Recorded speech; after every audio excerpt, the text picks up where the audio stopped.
The extent to which they were still happening after that crime spike. I think no one is throwing into doubt the drop-off in crime overall, but the specifics, and for the victims, it matters a lot. Now, the interim chief, Jeffrey Carroll, has said repeatedly they're going to continue to investigate this.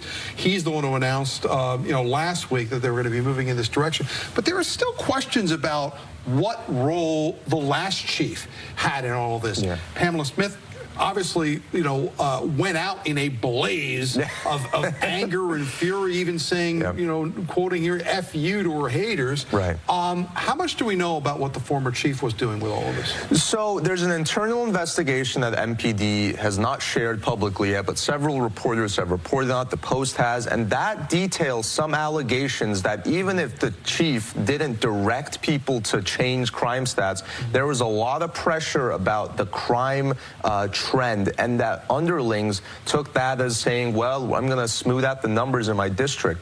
So that report details allegations of this sort of general atmosphere of, well, let's get the numbers looking better than they are, and that is alleged to have led to some of these crime manipulation things. So still to be understood the extent to which the highest of the high in that department knew or directed this, but that's something people are watching for sure, yeah. But, in nice police talk, they use words like data manipulation or,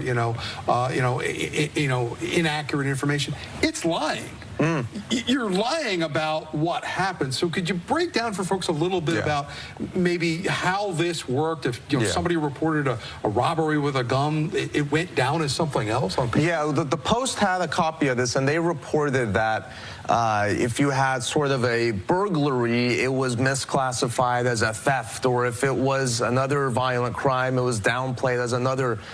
So it wasn't showing up on the public reporting on the dashboard that MPD puts out. So not only is this bad for people who are, trying to, live in this city safely, it's also bad for victims who are victims of a crime, and it turns out, well, it wasn't taken as seriously as maybe it should have been. The underlying fact is that the numbers were going in the right direction, and that's all been obliterated now because of the scandal over them, not putting accurate information. No, it's not good. No, it's not good. I want to switch gears with you. Last week, the D.C. Council voted to make permanent juvenile curfews, which, as we know, these teen takeovers and these flash mobs have been causing havoc in some of these neighborhoods. However, what they didn't do was pass an emergency bill to put them in right away. Because of the way the district government operates, they might have to wait for congressional review. That might not go until the fall. Yeah. What is the danger they're opening themselves up to in D.C. right now, of federal intervention, if we go from the summer months when schools are out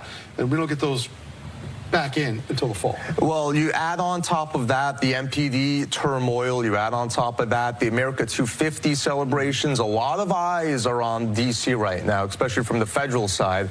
And this curfew that's not going to take effect, that's a big problem for people watching the city. Janae Dills with Axios DC. Encourage you to read his fine work online. We appreciate you, and we're going to be right back after this. Fox 5's On the Hill continues in just a moment.